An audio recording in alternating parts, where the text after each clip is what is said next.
Tô de volta. E aí, Wilson, fiquei na dúvida, fiquei curioso. Quer dizer que uma lei em sentido formal não cria direitos subjetivos.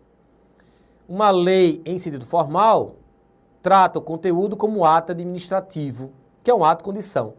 Então quer dizer, se um presidente, um governador ou um prefeito, caso eles coloquem uma despesa dentro da lei orçamentária anual, que é aquela que vai executar, né? Essa despesa não é obrigatória? Só porque eu coloquei dentro da LOA? Não, ela não será obrigatória. Porque a lei orçamentária anual é lei em sentido formal. E no sentido formal, o conteúdo é irrelevante. Portanto, o conteúdo da lei orçamentária deverá ser tratado como um ato administrativo, um ato condição. O simples fato de um governante colocar uma despesa dentro da LOA não obriga a sua execução. Mas, para que essa despesa possa ser executada, obrigatoriamente tem que estar dentro da LOA. Ah, Wilson, é por isso que a lei orçamentária anual, já li aí em algum lugar, ela tem apenas caráter autorizativo, já que ela deve ser tratada em relação à sua natureza jurídica no sentido formal. Exatamente. Então, o conteúdo da lei orçamentária anual, e é isso que eu quero que vocês fixem, o conteúdo é um mero ato administrativo, é irrelevante. Não cria direitos subjetivos. Vamos fixar na tela. Caráter autorizativo. A simples previsão de despesa na lei orçamentária anual não cria direito subjetivo, não sendo possível se exigir, por via judicial, que uma despesa específica prevista no orçamento seja realizada. Não obriga o poder público, que pode, por exemplo, deixar de realizar uma despesa autorizada pelo Legislativo. O orçamento, diversas vezes, deixa de possuir uma característica essencial das leis, a coercibilidade. Portanto, gente, para resumir, a lei orçamentária anual é uma lei formal. O seu conteúdo tem natureza administrativa, é um ato condição, não cria direitos subjetivos. A lei orçamentária anual é uma lei temporária, que é uma característica da lei formal. A lei orçamentária anual é uma lei ordinária, pois, para ser aprovada, necessita apenas de maioria simples. E a lei orçamentária anual é uma lei especial, porque há todo um rito processual específico que se aplica tão somente às leis orçamentárias. Ô Wilson, então sendo PPA, LDO e LOA leis no sentido formal, será que o Supremo Tribunal Federal pode exercer o controle abstrato de constitucionalidade dessas normas orçamentárias? Porque lei em sentido formal, não há esse controle por parte do Supremo Tribunal Federal. Mas, gente, essa posição mudou. Esse entendimento foi modificado. A lei orçamentária anual poderá, sim, ser controlada pelo Supremo Tribunal Federal, quando ele exerce esse controle abstrato de constitucionalidade.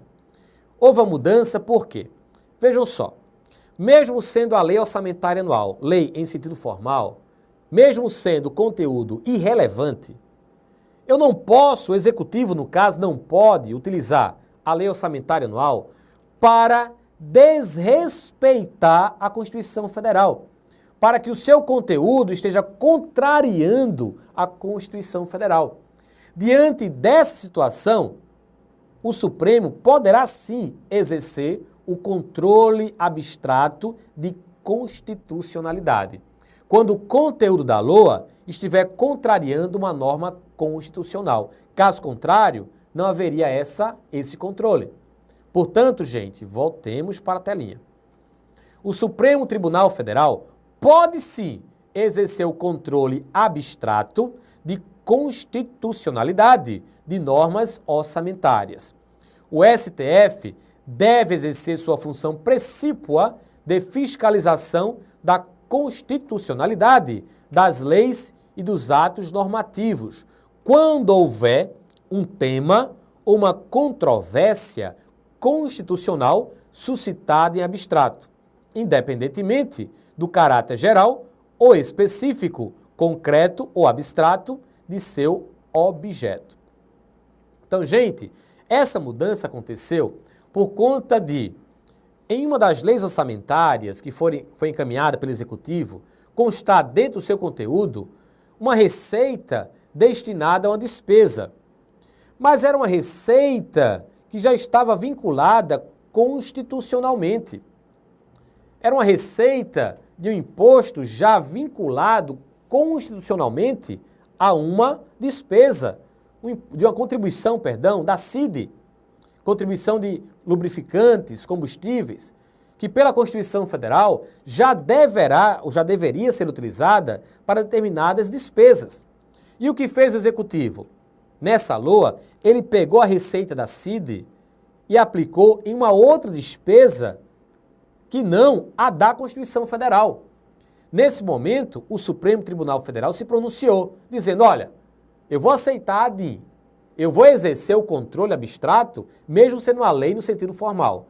Porque aqui eu não vou julgar, não vou contestar o conteúdo da LOA. Não vou contestar a decisão política do Executivo, mas eu não posso me calar ante ao desrespeito constitucional. Portanto, hoje, admite-se ou não a DIN em relação à LOA? Admite-se quando o Supremo estiver exercendo e protegendo a Constituição Federal. Então, hoje, admite-se, sim, o controle abstrato de constitucionalidade das leis orçamentárias diante dessa situação.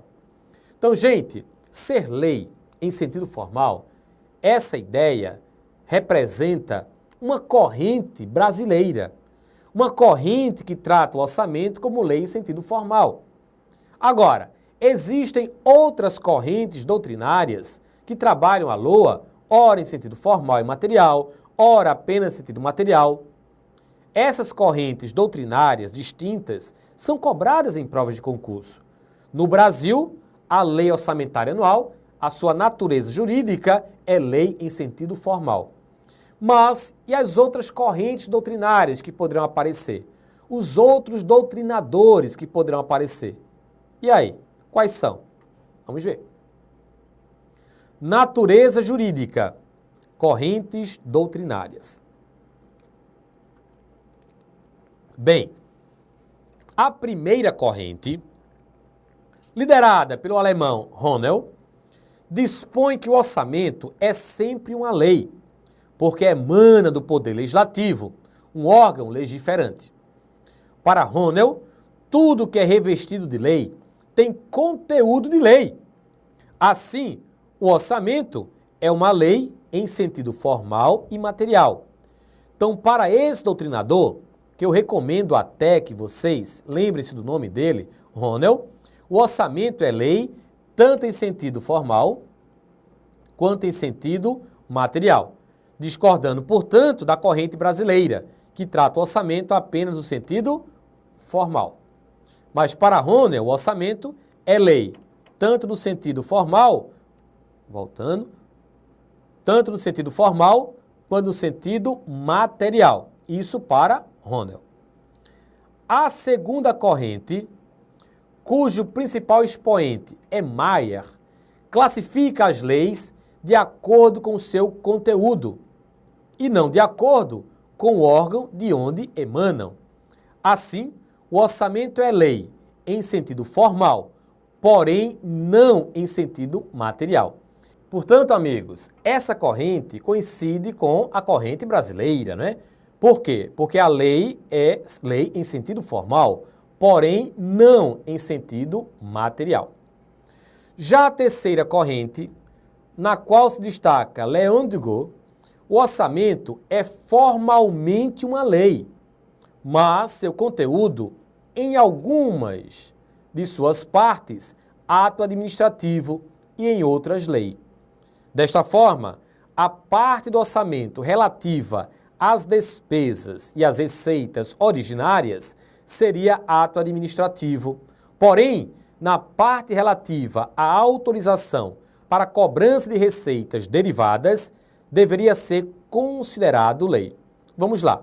Para Leão do Gol, o orçamento tem natureza complexa. Por que natureza complexa? Formalmente é uma lei. E o conteúdo? Uma parte é ato administrativo e a outra parte é uma lei. A parte da lei é a parte das receitas derivadas, que são as tributárias. Ou seja, para Leão do Gol, um tributo só poderia ser arrecadado se estivesse dentro da LOA. Então, gente, nessa terceira corrente de Leão do Gol, o orçamento tem natureza complexa. Formalmente é uma lei e o conteúdo, ora é ato administrativo, não sendo lei, ora é uma lei. Vamos então à figurinha que eu separei. Olha só. Para Leão do Gol, a lei orçamentária, lembrem-se, tem natureza complexa. Em relação às receitas originárias e às despesas, ato administrativo, ato condição. Em relação às receitas tributárias, uma lei. E a setinha mostrando o exterior do orçamento, lei em sentido formal. A quarta corrente, defendida por Gaston, faltando esse aqui, Gaston Gese, dispõe que o orçamento não pode ser entendido como uma lei em nenhuma parte de seu conteúdo, ainda que tenha forma de uma lei. Então, a quarta corrente, o conteúdo do orçamento não pode ser entendido como uma lei. Também considera o orçamento como lei no sentido formal apenas. Então, os doutrinadores, resumindo, para Ronel, o orçamento é lei formal e material. Lei formal porque passa por todo o processo legislativo.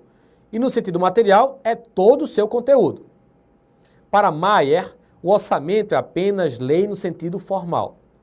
Para Leão do Gol, o orçamento tem natureza complexa, ou seja, lei em sentido formal e o seu conteúdo, ora ato administrativo, que é lei formal, ora lei no sentido material. E para Gaston Gese, o orçamento, tal qual Maier, é lei no sentido formal. Ok? Então é o que chamamos de natureza jurídica e as diversas correntes doutrinárias em relação à lei orçamentária anual. Cuidado com esses autores, com esses doutrinadores que poderão ser citados na hora de uma questão. Então, gente, foi dito desde o início que a lei orçamentária anual, ela é um poderoso instrumento de planejamento. É a decisão política que é tomada pelos governantes para colocar em prática as ações que serão realizadas em prol da coletividade. E por conta disso, a lei orçamentária anual, ela é trabalhada por aspectos.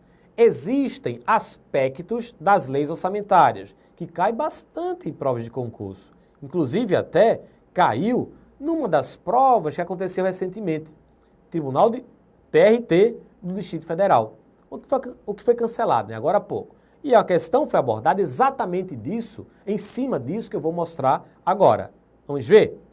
Aspectos das leis orçamentárias. Gente, temos vários aspectos, assim como temos características que depois combinaremos com esses aspectos. Mas, por enquanto, são aspectos das leis orçamentárias. O aspecto técnico, econômico, político e jurídico. Para decorar, técnico, econômico, político e jurídico. O aspecto técnico é aquele que evidenciará as chamadas classificações contábeis. Isso para quê? Para dar maior transparência à realidade ao orçamento, para codificar as receitas, para codificar as despesas e, com isso, para que haja um controle mais transparente, mais pormenorizado. Então, quando o executivo estiver elaborando a sua lei orçamentária anual, ele deverá observar esse aspecto técnico, atinente às classificações contábeis, metodologias utilizadas, tudo com o fim de dar transparência e realidade ao orçamento. Já o aspecto econômico trabalha o quê? A compatibilidade entre os recursos, que são poucos, com as necessidades públicas, a fim de garantir um equilíbrio financeiro, uma racionalidade econômica para essa decisão política. Portanto, o aspecto econômico trabalha a racionalidade econômica para o administrador, que compatibiliza necessidades da coletividade com a estimativa de receita. E o aspecto político, que é considerado o plano de ação do governo. Destaca o fato de que o orçamento reflete o plano de ação do governo, sempre elaborado com base em uma decisão política. Cada governante, diferente dos outros, cada um tem um partido político, tem diretrizes políticas. Cada governante, através do orçamento, deverá traçar o seu plano de ação. O plano de ação que será executado deverá tomar a sua decisão política. E o último aspecto é o aspecto jurídico, que vimos, O orçamento sempre será representado por um diploma legal. No Brasil, a corrente que prevalece é aquela que define o orçamento como lei em sentido formal. E o material? E o conteúdo, que é o material? Não é lei, é um mero ato administrativo. Então, diploma legal, com todas as peculiaridades que o caracteriza. Dentro desses aspectos das leis orçamentárias, também encontraremos, em relação à nossa lei orçamentária, funções que ela deverá exercer. São as chamadas funções do orçamento. Existem 3 funções que vamos destacar. A primeira é a função alocativa. Na função alocativa, temos a utilização dos recursos totais da economia, incluindo a oferta de bens públicos, podendo criar incentivos para desenvolver mais certos setores em relação a outros. Então, quando a presidente, quando o governador, quando o prefeito estiver elaborando seu projeto de lei orçamentária anual, ele poderá, através dessa função alocativa, já pensar em incentivar certos segmentos econômicos em relação a outros. De que forma? Concedendo isenções, anistias, créditos para aquele segmento. Isso é feito na hora da elaboração do projeto de lei, gente. Desta forma, esse governante estará utilizando a função alocativa da lei orçamentária. E é isso que a banca pode cobrar. O que significa a função alocativa? Ou ela pode jogar um exemplo e afirmar: esse exemplo representa a função alocativa do orçamento. Mas além da função alocativa, temos uma outra ligada à distribuição de rendas, ligada ao planejamento, pensando nas regiões econômicas. Vamos favorecer certa região em detrimento à outra, porque aquela está precisando mais? Quando o orçamento é utilizado para isso, gente, para favorecer uma região em relação a outra, porque aquela precisa mais, o orçamento estará desempenhando a sua função distributiva. E é sobre ela que eu falo. Função distributiva. Combate os desequilíbrios regionais e sociais, promovendo o desenvolvimento das regiões e classes menos favorecidas. E a última função é a função que está ligada à economia, é a função que permite, que tenta manter a economia estável, é a função estabilizadora. Escolhas orçamentárias na busca do pleno emprego dos recursos econômicos, da estabilidade de preços, do equilíbrio da balança de pagamentos e das taxas de câmbio. Tudo isso visando o crescimento econômico em bases sustentáveis. Então, são 3 as funções do orçamento: alocativa, distributiva e a estabilizadora. Gente, a Lei Orçamentária Anual, o PPA, na realidade, a LDO e a LOA, para serem elaborados, deverão seguir a toda uma sequência jurídica legal. Então, deverão obedecer a toda uma sequência legal. E as bancas até costumam cobrar essa visão jurídico-legal das leis orçamentárias. E para que vocês possam entender com mais facilidade, eu preparei uma pirâmidezinha e coloquei e dividi essa pirâmide em relação à sequência correta que deveremos seguir até elaborarmos a lei orçamentária anual. É a chamada, vamos lá, visão jurídico-legal do orçamento. Observem. No topo da pirâmide, eu coloquei quem? Tinha que colocar, não é? A Constituição Federal.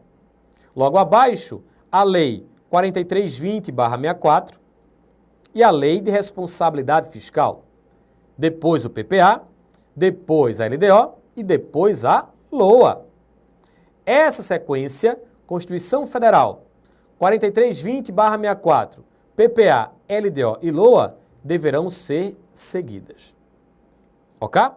Para que o modelo constitucional brasileiro possa ser elaborado, para que essa decisão política possa ser tomada.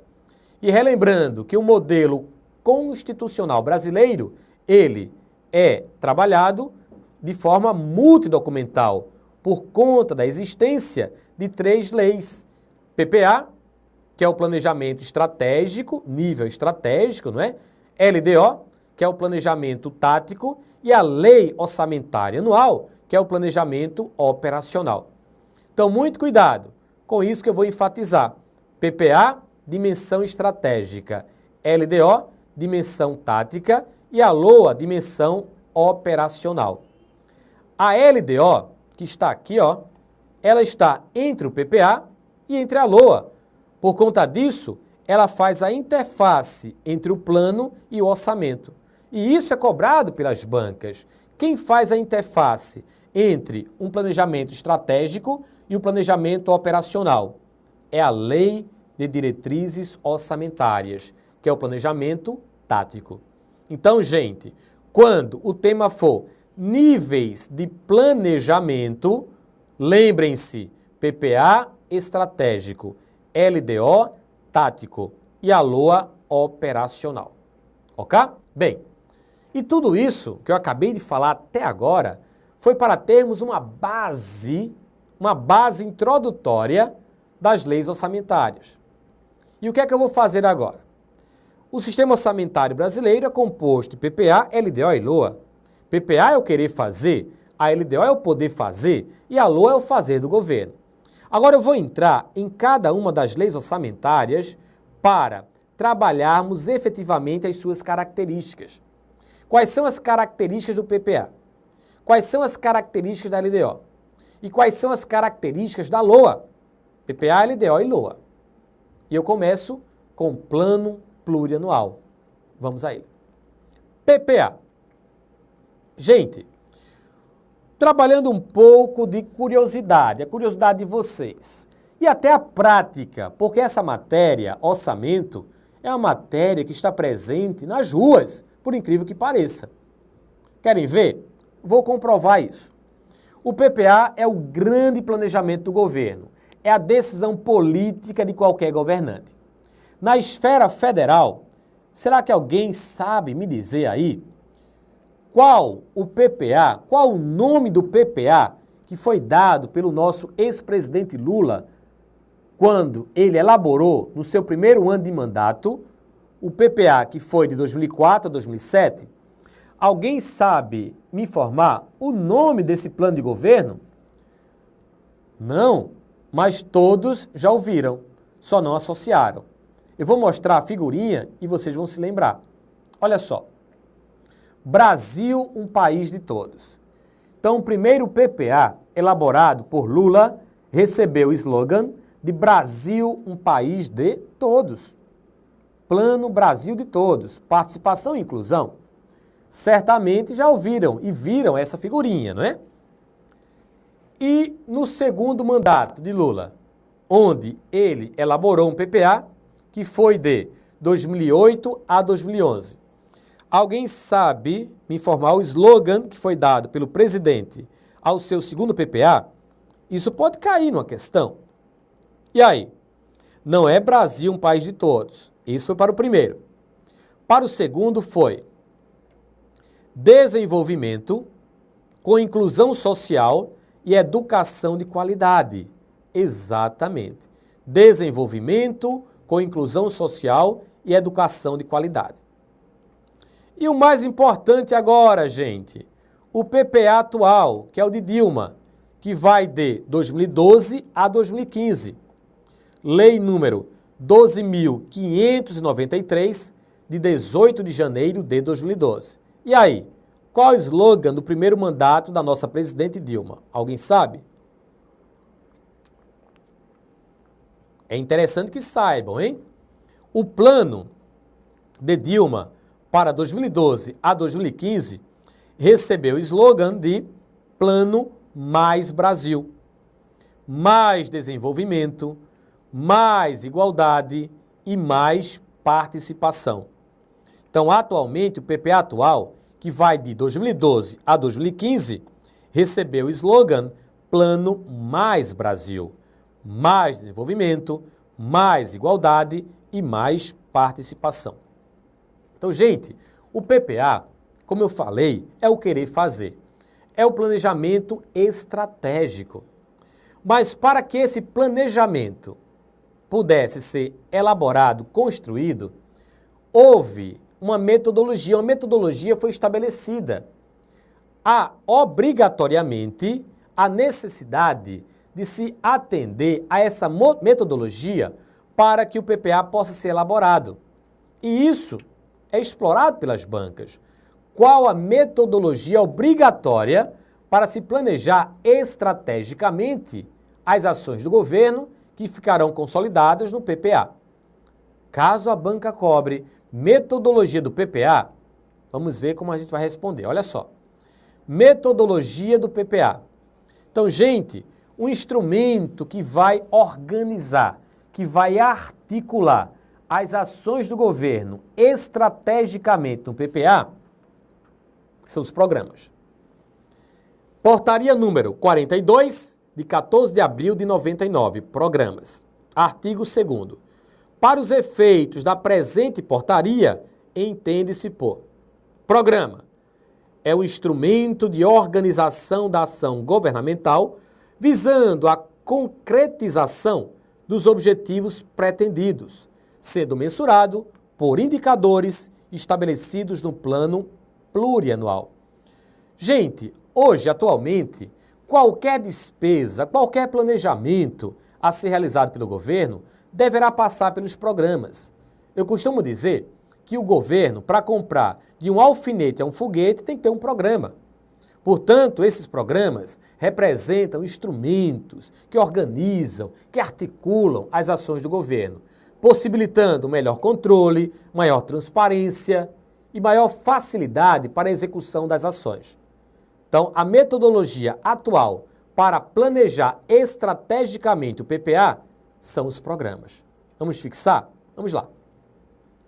A organização das ações do governo, sob a forma de programas, visa proporcionar maior racionalidade e eficiência na administração pública e ampliar a visibilidade dos resultados e benefícios gerados para a sociedade, bem como elevar a transparência na aplicação dos recursos públicos. Então é assim que vamos responder caso a banca cobre a metodologia do planejamento do PPA. Mas ainda dentro dessa metodologia, há aquilo que as bancas chamam de integração entre planejamento e orçamento. Mas essa integração que acontece entre o planejamento e o orçamento, veremos na próxima aula. Até lá!